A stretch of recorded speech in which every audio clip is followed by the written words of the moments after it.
오늘은 힘들어도 버티면 이긴다. 힘들어도 버티면 이긴다라는 제목으로 하나님 말씀 증거하도록 하겠습니다. 히브리서의 배경이 그 유대 크리스찬들에게 주어진 성경이라고 했습니다. 배교의 위험 가운데 처했습니다. 이렇게 핍박이 오니까 흔들리는 믿음이 있었습니다. 그러니까 흔들리지 않는 믿음이 무엇인가? 뿌리 내리면 된다는 거예요. 뿌리 깊은 믿음을 가지면 흔들리지 않는다. 오늘 그게 주제입니다. 그럼 어떻게 하면 흔들리지 않는 믿음을 가질 것인가? 우리도 마찬가지죠. 믿음이 흔들릴 때 굳건한 믿음을 갖는 길이 무엇인가? 첫 번째는 초보에서 완전으로 나아가라. 말이 좀 어렵나요? 성경 그대로예요. 초보에서 완전으로 나아가라. 이걸 해석을 한다 그러면 부르심의 목적에 합당한 삶을 살라. 좀 어렵죠? 좀 한번 풀어보겠습니다. 항상 초보에만 머무르지 말고 완전한 데 나아가라. 이게 핵심입니다. 같은 거 반복하지 말고 전진이 있어야 된다. 그래야 완전해질 수 있다. 이렇게 얘기를 하는데 여기 나오는 완전이라는 단어가 perfection이라는 단어가 아니에요. 우리가 생각하는 perfect하다 그 뜻이 아니고 instruction 그 instruction이라는 단어 그러니까 이렇게 번역을 했다. instruction 뭐 목적한 바, 지시한 바 이런 거거든요. 해석을 하면 이런 거예요. 하나님께서 우리 한 사람 한 사람을 만드셨을 때 나에게 원하는 목적이 있을 거 아닙니까? 그 하나님께서 내게 원하는 목적을 이루는 것을 말하고 있는 거예요. 그걸 완전이라고. 그러니까 하나님께서 내게 대한 기대가 있죠. 나를 만드신 목적이 있죠. 그 목적에 다다르는 삶. 그게 완전이라는 거예요. 그러니까 초보에만 머무르지 말고 야, 하나님이 너를 부르신 목적이 있지 않냐. 그 목적에 합당한 삶. 그게 완전한 삶이다. 그 인생을 살라. 이렇게 얘기하고 있다는 것입니다. 그래서 이 얘기는 성장하고는 달라요. 성숙이라는 단어에 더 가깝다는 것입니다. 예를 들어서 우리 코가 계속 커지나요? 계속 커지면 피노키오게? 그렇잖아요. 이게 코도 자라다가 어느 선에 딱 멈추잖아요. 그러니까 하나님께서 내게 목적하신 바가 있죠. 그 정도 자라는 거라고. 키도 마찬가지죠. 저는 중학교 1학년 때 키가 181cm였어요. 그래서 걱정을 했다고.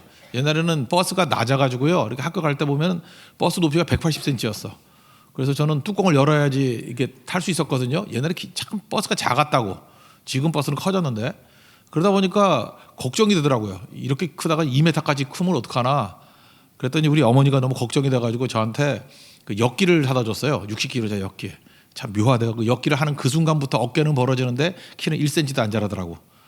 그래서 제가 그 정도로 멈췄는데 지금 생각해보니까 엿기 안 했어도 더 자라지는 않았을 것 같아요. 181cm 이상은. 근데 저는 사실 중학교 1학년 때 걱정을 했어요. 너무 클까 봐. 그런데 거기서 딱 멈추게 되더라는 것입니다.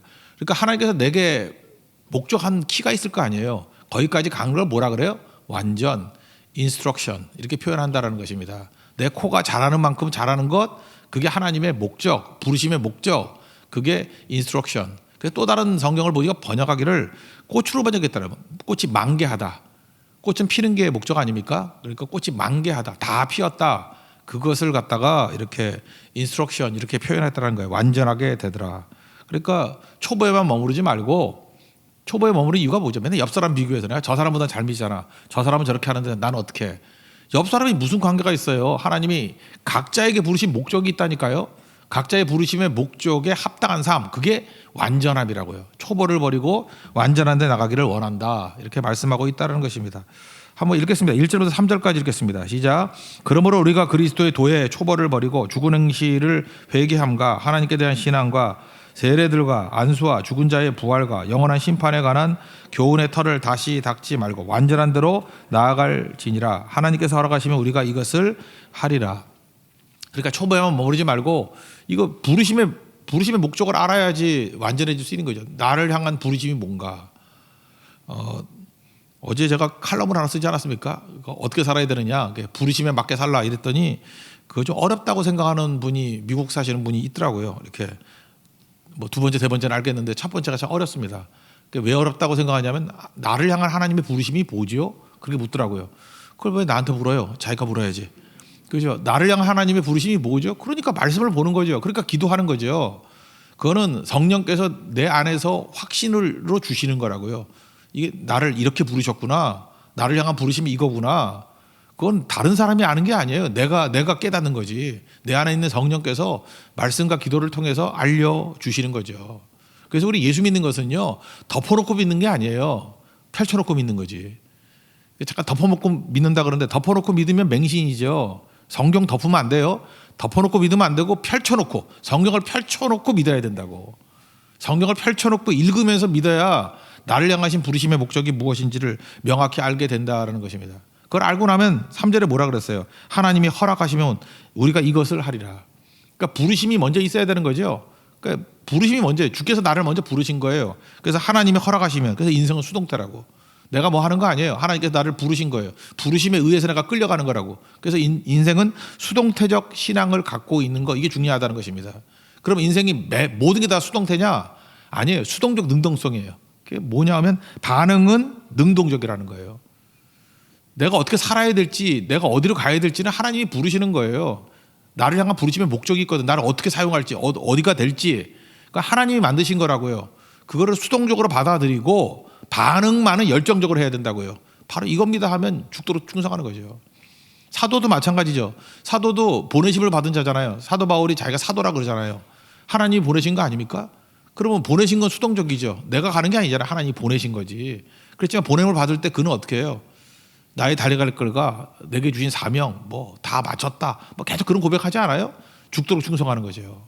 그러니까 받은 그 반응에 있어서만은 열정적으로 뛸 줄 아는 그런 모습이 있어야 된다.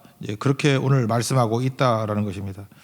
우리 보통 뭐 재벌들 그런 얘기 하잖아요. 정주영 회장 뭐 돌아가신 분이지만 새벽에 일찍 깼다면서요. 그분은 새벽 기도하려고 일찍 깬 게 아니라 밤새 너무 꿈과 비전이 커가지고 그거 행하려고 열정 가지고 일어났다 그러지 않습니까? 난 그거 볼 때마다 화가 나더라고요.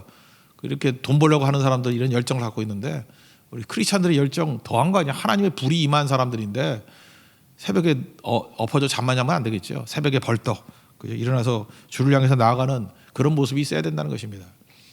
하나님께서 우리 불 붙여주시면요 열정이 꺼지지 않습니다.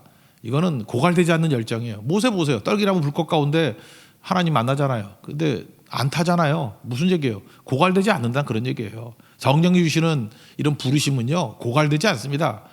자기 욕심은 고갈되지만 하나님 주신 열정은 고갈되지 않아요. 끝까지 그걸 향해서 나아갈 수 있다라는 것입니다. 우리가 믿음이 흔들리지 않고 넘어지지 않기 위해서 해야 될 일, 초보에서 완전을 나가라. 완전히 뭐라고요? 나를 향한 부르심에 합당한 삶, 그게 완전이라고요. 여러분 부르심을 확인하고 하나님께서 나를 어떻게 부르셨는지를 깨닫고 그 부르심에 합당한 모습으로 꽃을 피우는 우리 믿음의 신실한 노되기를 바랍니다. 또 한 가지는 열매 맺는 삶에 집중하라는 것입니다. 그 다음부터 나오는 내용이 좀 약간 까다롭고 어렵기도 한데 여기 보면 다시 회개할 수 없다 이런 얘기가 나오지 않습니까? 그래서 어떤 사람 그래요. 회개할 수 있는 죄도 있고 없는 죄도 있다. 이걸 또 딴 성경하고 연결시켜가지고 성령 회방죄는 회개해도 안 되는 거고 뭐 나머지는 회개하면 다 되는 거고 뭐 이렇게 복잡하게 만드는데 이 문맥을 읽어보면 그런 건 아닌 것 같아요. 이건 되게 두 종류로 이제 극단적으로 해석을 한다고요. 하나는 이제 장로교에서는 칼빈주의 5대 강령 중에 마지막이 성도의 견인. 한 번 구원받으면 구원은 흔들리지 않는다. 그런 게 있죠. 성도의 견인. 그런데 회개할 수 없다는 건 뭐냐면 구원은 받는데 삶에서 구원은 없다. 뭐 이런 식으로 이상야릇하게 해석을 해요. 삶에서 구원이 없다는 게 무슨 뜻인가? 그러니까 하나님께서 이 땅의 삶에서 뭐 축복을 못 누린다. 뭐 그런 식으로 해석하는 것 같아요. 제가 볼 때 약간 억지스럽죠. 또 하나는 뭐냐 하면은 이거는 이제 뭐 알미니안주의자라 그러죠. 이렇게 인간의 행동에 대한 것들을 굉장히 강조하는 거. 이건 뭐 이런 거죠. 구원 못 받는다 이거예요, 그냥. 그죠? 한번 이렇게 은혜 받고 성령의 체험 받고 난 다음에도 배신하면은 구원 못 받는다. 그래서 근거 구절을 마태복음 7장 21절 얘기합니다. 나더러 주여 주여 하는 자마다 다 천국에 들어가는 거 아니다. 이제 하나님의 뜻대로 행하는 자리에 들어간다. 뭐 이 말씀을 이 예수님 하신 말씀 아니냐? 이렇게 극단적으로 얘기합니다. 벌써 듣는데 여러분 얼굴이 좀 어두워지잖아요, 그죠? 예, 주여 주여 하는 자마다 못 들어간다 그러면 불안해지죠, 그죠? 불안해지죠. 근데 그런 게 아니라는 것입니다. 여기 맥락은 뭐냐면 이거예요. 지금 앞에 있는 얘기를 너무 강조하는 것 같은데 뒤에 있는 얘기가 결론이거든요. 7절과 8절이 결론인데 무슨 얘기냐면 하나님께서 내게 은사를 주셨죠. 많은 기회를 주셨죠. 많은 걸 주셨죠. 그거 가지고 헛된 데 쓰지 말고 열매 맺는 데 쓰라. 그 얘기예요. 그러니까 하나님께서 내게 주신 거 가지고 그 은사를 맛보고 은혜를 맛보고 날 위해서 자랑하려고 뭐 이렇게 개판치며 살면은 그 허망한 인생이 되는 거 아니냐. 그러므로 그런 사람들이 그 믿음도 저버리고 배교하고 그러는 거라고. 근데 열매 맺는 인생을 살면은 절대 그런 일 없다라고 하는 그런 맥락으로 읽으면 된다고 생각을 합니다. 한번 읽어봅시다. 4절부터 8절까지 내용을 한번 읽겠습니다. 시작. 한번 빛을 받고 하늘의 은사를 맛보고 성령에 참여한 바 되고 하나님의 선한 말씀과 내세의 능력을 맛보고도 타락한 자들은 다시 새롭게 하여 회개할 수 없나니 이는 그들이 하나님의 아들을 다시 십자가에 못 박아 드러내놓고 욕되게 함이라. 땅이 그 위에 자주 내리는 비를 흡수하여 밭가는 자들이 쓰기에 합당한 채소를 내면 하나님께 복을 받고 만일 가시와 엉겅퀴를 내면 버림을 당하고 저주함에 가까워 그 마지막은 불사름이 되리라. 그러니까 무슨 얘기야? 하나님이 주신 은혜 갖고 열매 맺으면 된다 그 얘기죠. 그러니까 열매 맺으면 절대로 넘어지지 않는다는 거예요. 그러니까 목적을 어디다 둬야 돼요? 열매에 둬야 된다는 것입니다. 그럼 반대는 어떤 인생을 사는 거예요? 하나님이 주신 은사를 가지고 맨날 이렇게 즐기려고 그러고 쾌락 추구하고 뭐 나를 위해서만 사용하고 욕심 위해 사용하고 하면은 그 인생이 허망한 인생 될 거 아니냐. 어떻게 열매를 맺겠느냐. 그러니까 그런 사람 넘어지고 깨지고 그러는 거 아니냐. 그런 말씀이라는 것입니다. 이런 거하고 똑같아요. 여러분들 인생에서 너무 과도하게 누리려고 그러지 마십시오. 그러면 성장이 안 돼요. 이렇게 성숙이 안 된다고, 전진이 안 된다고. 제가 이렇게 교육하는 분한테 한번 들어본 적이 있어요. 뭐냐면은 저도 제 아이들이 어렸을 때 하는 얘기라고. 저도 이게 좋은 아버지는 못 됐잖아요. 옛날에 집회도 많이 다니고 돌아다니고 하니까 애들 얼굴 볼 시간도 많이 없고 그러다 보니까 이제 죄책감이 있잖아요. 그래서 뭐 어디 외국 갔다 올 때마다 뭐 이렇게 장난감을 사오고 뭐 미안하잖아. 빈손으로 갈 수 없으니까 잠깐 이렇게 사다 주는 거. 그랬더니 그 외국에서 공부하시는 그분인데 잠깐 그런 거 사주지 말라 그러더라고요. 그래서 왜 그러냐 그랬더니 어떤 집에 가보면은 방 하나가 장난감으로 가득 찐 집안이 있대. 그러니까 되게 그럴 때 두 가지 조건이 있어야 된대요. 하나는 아버지가 돈이 많던지, 저는 그건 아니었는데 하여튼 돈이 많던지, 아니면은 애들한테 잘 못해줘가지고 장난감으로 이렇게 보상을 해주든지, 뭐 그 둘 중에 하나라는 거예요. 근데 그 교육학 하신 분이 그런 얘기 하더라고요. 아이들이 장난감이 너무너무 많으면은 성장을 못 한대요. 장난감에 빠져가지고 장난감이 중독이 돼버린다는 거예요. 근데 아이들이 장난감 갖고 싶은 게 있는데 만족이 안 되잖아요. 그럼 한두 개 갖고 놀다가 이제 거기서 약간 채우고 그 다음에는 다른 거에 대한 목마름이 생긴다는 거예요. 이 장난감으로는 도저히 우리 아버지가 나를 채워주지 못할 거야. 그지? 아무리 해도 난 이걸로 채워지지 않아. 그래서 그 다음에 대한 관심으로 간다는 거예요. 그러니까 다음을 소망하는 능력이 생긴다. 그래서 애들한테는 목마름을 줄 알아야지 뭐든지 과도하게 해주면 거기에 머물러서 중독이 돼버린다고. 제가 그때 충격을 받았어요. 나도 그럴 수 있겠구나. 그래서 다시는 안 사갔죠. 그때 애들이 잘 크더라고요. 여러분 가운데도 혹시 뭐 지금은 그럴 분들 많이 없을지 모르지만 아이들 귀엽잖아요. 예쁘잖아요. 그리고 여유도 있잖아요. 그러니까 뭐 사주고 하면 뭐 방 하나가 장난감 방이 있는 집도 있어요.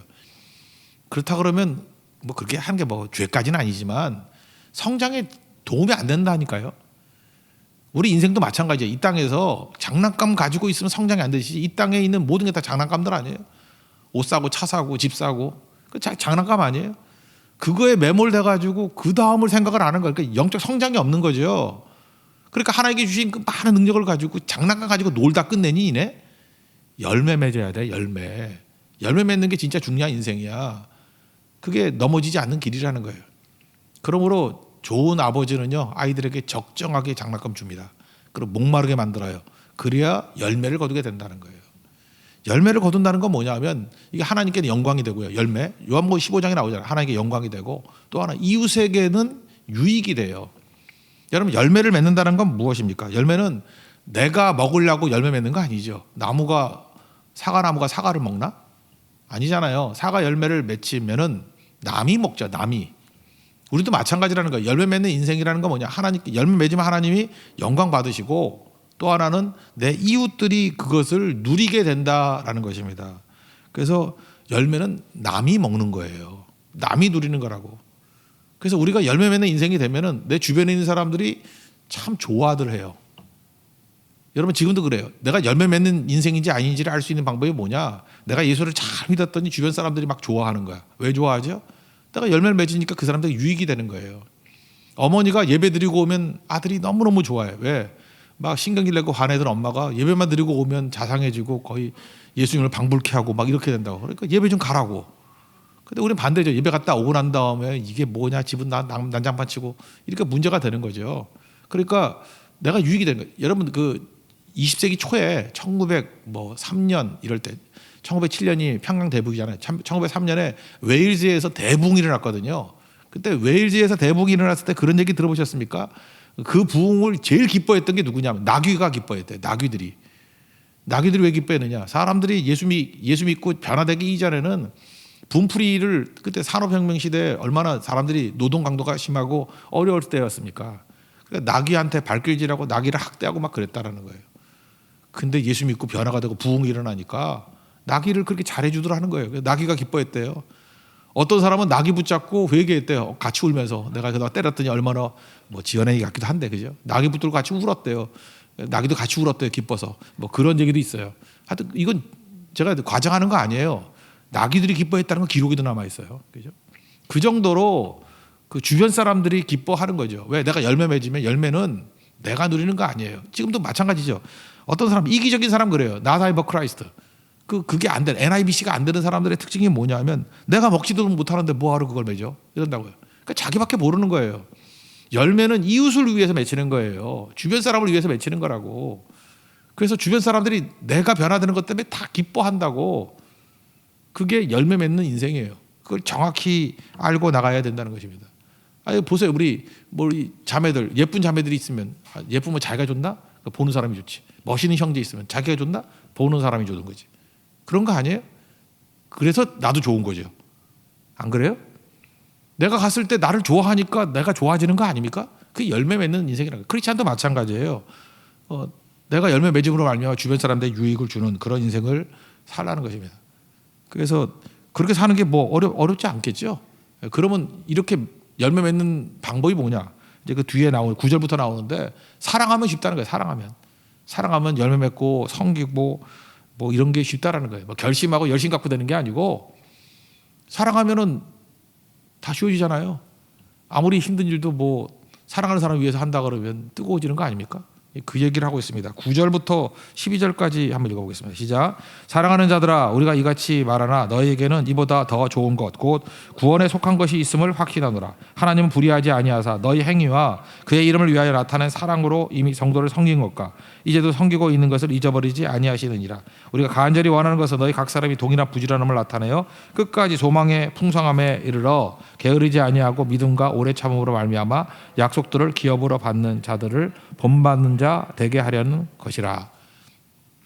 세 번째 내용은 뭐냐? 우리가 흔들리지 않는 믿음 갖기 위해서 필요한 거는 버티라는 거예요. 견디라는 거예요. 인내하라는 거예요.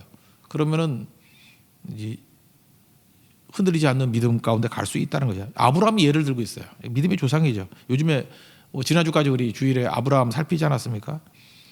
그러니까 내용은 이거예요. 하나님의 약속을 인내의 그릇에 담으라 그런 얘기예요.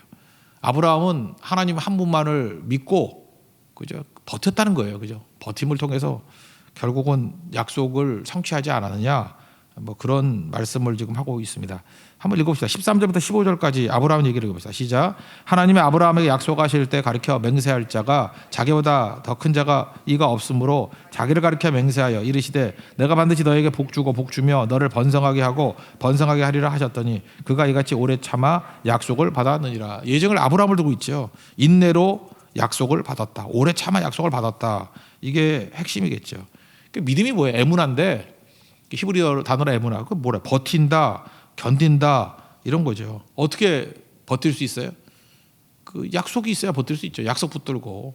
그래서 버티면은 그때부터 우리 유익이 다 생긴다는 거예요. 하나님께서 믿음을 통해서 우리에게 주신 유익이 뭐냐면 버티는 거거든요. 그리고 근육도 생기죠. 우리 뭐 헬스클럽이나 이런 데 한번 가보십시오. 대부분이 이렇게 뭐 러닝머신이 뭐예요? 이렇게 가만히 있으면 넘어지게 만드는 거 아니에요. 이게 도니까. 안 넘어지려고 버티다 보면은 다리가 튼튼해지고 그런 거 아니에요? 엮기도 마찬가지죠. 이렇게 들다 보면은 버티는 거죠. 힘으로 버티는 거. 그러다 보면 알통이 생기고 뭐 배에다 이렇게 뭐 벨트 같은 걸로 뭐 움직이는 거 있대. 그것도 아프지만 버텨야 되죠. 버티면은 배에 근육이 생기고. 그러니까 결국은 믿음이라는 건 버티는 거예요. 버티면 그때 최고의 것이 되는 거죠. 아브라함이 믿음의 조상이라고 얘기하지만 기다리지 못했죠. 기다리면 이삭 되고 서두르면 이스마엘 된다 그러죠. 못 버텼을 때 이스마엘이 나오잖아요. 부작용 투성이죠. 그러니까 이 얘기 그러죠. 버티면 이삭 되고 못 버티면 이스마엘 된다고. 여러분 인생에서 제일 중요한 게 뭐냐면 그냥 버티는 거예요. 우리 얼마 전에도 그 앞에 말씀 살피지 않았습니까? 우리가 쐐기가 되라고 바위가 있지 않습니까? 조그만 구멍을 뚫어놔야 하나님이 그 구멍 속에다가 우리를 집어넣는 거라고. 그죠? 작은 쐐기가 할 일이 뭐예요? 버티는 거예요. 물 받아가지고 하루 버티고 이틀 버티고 3일 버티면은 버티기만 하면 바위가 쪼개진다니까요. 하나님께서 여러분들 삶의 현장에 보내신 이유가 무엇입니까? 거기 들어가서 뭐 하라고요? 은혜의 담비를 마시고 버티면 돼요. 그냥 있는 곳에서 그냥 예배 드리면 돼요. 여러분 있는 가정에서 그냥 또 기도하면 돼요. 선교지 가가지고 계속해서 복음 증거하면 돼요. 버티는 거거든요. 그래서 우리 교회는 버티려고 선교에 차수를 붙이잖아요. 1차, 2차, 3차, 4차. 마귀가 얼마나 두려운지 알아요? 15차 그러면 16차에 갈까요 안 갈까요? 물론 팬데믹 때문에 못 가지만 하여튼 가잖아요. 그죠? 이거 끝나면 갈 거 아니에요. 그죠? 그게 버티는 거라고. 버티는 거. 왜 차수를 왜 붙이는 거예요? 버티려고. 언제 주님 오실 때까지 갈 거예요. 그냥 버티는 거예요. 그러면 버티는 쐐기가 결국은 바위도 쪼갤 수 있다. 그래서 야고보서 1장 2절에도 나오잖아요. 믿음의 시련이 인내를 만들어낸다. 이 고난이 오잖아요. 이 고난이 올 때 버티는 거예요. 그래서 뭘 만들어요? 인내를 만들어낸다요. 인내가 우리에게 주시는 모든 것들을 다 주신다는 거예요. 그죠? 온전하고 구비하고 조금도 부족함이 없게. 그러니까 하나님께서는 다이렉트로 우리에게 주시는 적이 없습니다. 그죠? 항상 이렇게 간접적으로 인다이렉트로 주잖아요. 어떻게 줘요? 그 버티게 만들어서 인내라는 힘을 기르는 거예요. 인내. 믿음이 뭐 인내지 뭐 딴 거 있습니까? 그럴 때 비로소 온전해지는 거예요. 그럴 때 비로소 부족함이 없게 되고, 그럴 때 우리에게 필요한 모든 것을 다 구비하게 되는 능력이 임하게 된다라는 것입니다. 세상에도 그런 말 있잖아요. 참을인자 3개면 뭐 살인도 멸한다며. 나는 세상 사람들이 참 불쌍하다고 생각해요. 그 이를 악물고 참죠. 그래서 치과가 잘 되잖아. 이를 악물고 참으니까. 근데 우리는 어떻게 참으래요? 주의 이름을 부르면서 기다리래요. 여러분 예수님의 이름을 부르면서 기다릴 수 있습니까? 이 반드시 승리하는 거예요. 반드시 승리하는 거. 그래서 주의 이름을 부르면서 기다리래요. 하나님 바라보면서 기다리래요. 말씀 약속 붙들고 기다리래요. 그러니까 우리는 쉽게 기다려요. 그러니까 세상 사람들은 독종만 기다려요. 막 나중에 보면은 이가 없어. 그죠? 이 다 빠져버리고. 그 예수 믿는 사람들이 잠깐 치과 가가지고 뭐 이를 악물고, 우리 이를 악무는 사람이 아니에요. 찬송하면서 기다리는 거라고. 약속 붙들고 기다리는 거라고. 반드시 승리하게 된다라는 것입니다. 16절부터 20절까지 내용 한번 읽어보겠습니다. 시작. 사람들은 자기보다 더 큰 자를 가리켜 맹세하나니 맹세는 그들이 다투는 모든 일의 최후 확정이니라. 하나님은 약속을 기업으로 받는 자들에게 그 뜻이 변하지 아니함을 충분히 나타내시려고 그 일을 맹세로 보증하셨나니, 이는 하나님이 거짓말을 하실 수 없는 이 두 가지 변하지 못할 사실로 말미암아 앞에 있는 소망을 얻으려고 피난처를 찾은 우리에게 큰 안위를 받게 하려 하심이라. 우리가 이 소망을 가지고 있는 것은 영혼의 닷 같아서 튼튼하고 견고하여 휘장 안에 들어가나니, 그리로 앞서가신 예수께서 멜리세덱의 반차를 따라 영원히 대제사장이 되어 우리를 위하여 들어가셨습니다. 그러니까 영혼의 닻을 내리는 게 뭐예요? 믿음인데, 그 믿음은 결국은 버티는 거라고요. 여기 영혼의 닻 끌을 때 기억나십니까? 2장 1절에서 유념하다 그랬죠. 유념. 이 들은 바 말씀을 유념하면 흘러 떠내려가지 않도록 한다. 흘러 떠내려간다는 뭐예요? 대충 묶어놓은 거라 그랬죠. 근데 유념하다, 그럼 닻을 내리다. 그 닻을 내리는 게 무엇입니까? 말씀 붙들고 버티는 거예요. 그죠? 말씀 붙들고 버티는 거. 그러면 영혼의 닻을 내려서 결코 떠내려가지 아니하는 든든한 믿음의 사람이 될 수 있다. 이렇게 말하고 있다라는 것입니다. 오늘 요약하면 이렇습니다. 흔들리지 않는 믿음 갖는 방법이 뭐예요? 첫째는 말씀을 통해서, 기도를 통해서 내 부르심의 목적이 무엇인지를 아는 것. 그게 완전. 내 부르심의 목적대로 되는 것. 이게 텔로스라는 말을 여기서 쓰거든. 텔로스. 목적이라는 거, 목적. 이게 내 목적, 나를 지으신 목적대로 되는 것. 그게 완전이에요. 초보에서 완전으로 가라. 그러니까 부르심을 알아야 돼요. 내 부르심의 목적을 이루는 삶 되게 해달라고 기도하시고, 또 하나는 복잡한 얘기인데 뭐 회개할 수 없나니 그런 게 아니야. 열매 맺으면 된다는 거예요. 열매. 장난감 모으는데 시간 버리지 말고 열매 맺는데 모든 일을 집중하면 결코 흔들리지 않는 믿음을 갖게 될 것이다. 마지막은 버티고 인내하고 견디십시오. 영혼의 닻을 내리는 흔들리지 않는 최종 승리하는 하나님의 종이 될 것입니다. 자리에서 일어나겠습니다. 나는 기도하기를 쉬는 죄를 범치 않으리 찬양하겠습니다.